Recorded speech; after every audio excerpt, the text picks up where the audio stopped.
So I think it's pretty safe to say that when we look at the Star Wars franchise, which by the way is ever evolving by Jon and Dave, they're all about really kind of reincorporating a lot of the Legends characters into live action form, as well as establishing the Rebels characters in live action form as well, for Mando, for Ahsoka, and other series coming out and about. This is Mike Zero. Subscribe if you're new and like this video to see future Star Wars updates. I'm also on Twitter at Mike01. I thank you all so very much for the great and kind support. Now, given that yes, there are a lot of things happening at the same exact time between Kathleen Kennedy's projects, Jon and Dave's projects, and how they're both colliding, right? Basically, Kennedy is embracing a lot of retcons, as well as Jon and Dave, toward different aspects of Star Wars, and it really is a problematic scenario happening behind closed doors. Now that brings us to one big remedy that Disney CEO Bob Iger himself is actually embracing and allowing to happen that really gives a lot of hope among the entire fan base. And it has a lot to do with George Lucas himself. So let's tap right into all of this. Now, one thing that we do know about George is that George may very well be, up there in age, and he's very well aware that he never wants to write a full-fledged story by himself again, or anything to that magnitude, but he will become a co-writer for some upcoming projects and episodes for certain shows, stuff like that, as well as becoming more embedded over at Lucasfilm in various ways of taking it over. So let's tap into this, exactly what this really means and what it's really all about. So that brings us to exactly what Bob Iger has planned and what it really means for Star Wars fans. Now, Jon and Dave right now are beginning to develop the return of many Legends and Rebels characters to be adapted into live action for multiple upcoming Star Wars shows for fans to see. Now further, it's noted, however, that just recently Disney CEO Bob Iger finalized the actual second phase of his plan for George Lucas to take over Lucasfilm in a very interesting way that goes into effect by 2024.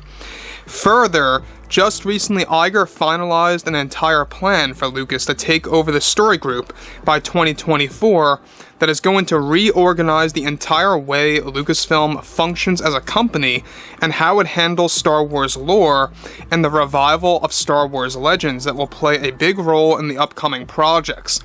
A lot of this will have to do with portraying Legends stories as accurate as they can with the existing material and erasing many canon from Star Wars sequel trilogy lore as they can. So let me just pause here quick, is that basically yes, this is happening by Lucasfilm and Disney to incorporate George as the head of the story group, as well as really calling the shots on what the roadmap is going to be organized like and what it's really going to entail. A lot of this, by the way, has to do with the deletion and the cancellation of sequel trilogy lore and canon aspects that have been woven into the Star Wars franchise, right? Now, the thing that I like about this is that this is basically making George the president of Lucasfilm without getting that title. And we know that right now, as we talked about in the last video, that Dana Brunetti is aimed to become the new Lucasfilm president, replacing Kathleen Kennedy. He's the top candidate right now. And basically what that entails is that Brunetti will be the legitimate president, whereas Jon, George, and Dave, they're going to also act like they are president, but they don't really have that title. They have a lot of authority, a lot of privileges over at the company, even right now, but they're only going to keep gaining more and more each and every month, and we're going to be covering every single aspect of that and exactly what's really happening. So as you all know, George Lucas really wants to make sure that Star Wars is going to thrive and survive. I think that what's really going on in George's mind right now is that, sure, he created something wonderful and something so, large that to the point where, yeah, even when he sold it, he got like $1 billion. I mean, it was crazy. And that may have been a mistake on his end, because he trusted Kathleen Kennedy, he trusted all of them because of these false promises that they gave him. And so now that he's taking aspects of Star Wars back, it's not just about preserving Star Wars, but it's also about enhancing Star Wars and finding routes to really take to kind of bring it back to the way it used to be, right? So that brings us to the next big scenario. Now, additionally, alright, it's described that Lucas will have full control over not just the films and shows that will be coming out, but what kind of books will be put on shelves, and that there are plans to stop the High Republic content completely once he takes over the story group. Some High Republic projects are already in the process of getting cancelled right now to open up room for more Old Republic content to take its place.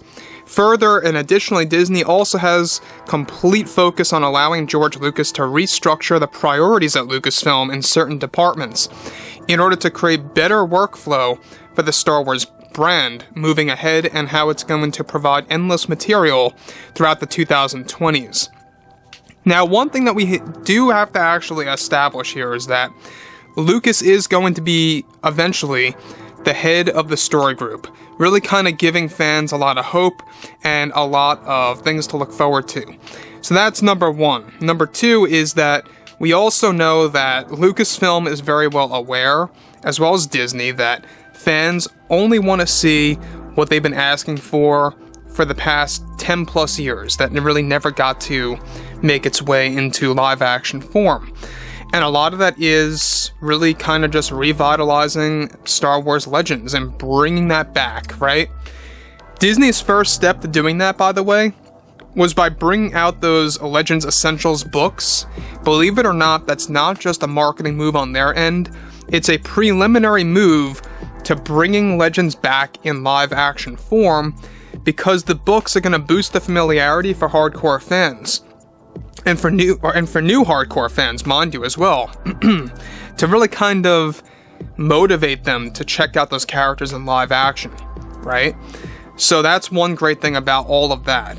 Now, we know that Kennedy is angry with George Lucas still to this very day, and Lucas does have a big plan to bring back Mara Jade as a character in Mando Season 4 and other shows beyond that. So that's another great thing to look forward to, is that Mara Jade is going to be a big character focus in not just Mando 4, but the second season of Ahsoka that they're pre-planning already as we speak, and a whole lot more on top of that.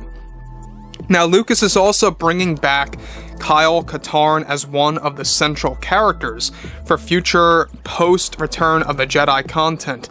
If you guys don't know Kyle Katarn, he's basically an adult student of Luke, one of Luke Skywalker's best students out there, mind you. Big focus in the Jedi Outcast video games and stuff like that.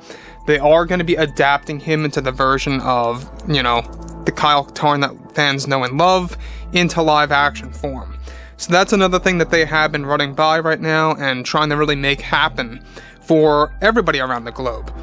So, listen, Star Wars is a philosophically driven Star Wars, show, basically, or movies, or whatever it may be. It's all about philosophy, and that's what George Lucas loves about it, and so he wants to keep that alive. Anyways, fill me in below in the comments what you guys had to say about all this in the comments below, and if you guys did enjoy the content for today, make sure to drop a thumbs up on this video to support the channel. I thank you all so very much for the kind support, and I'll catch you guys next time.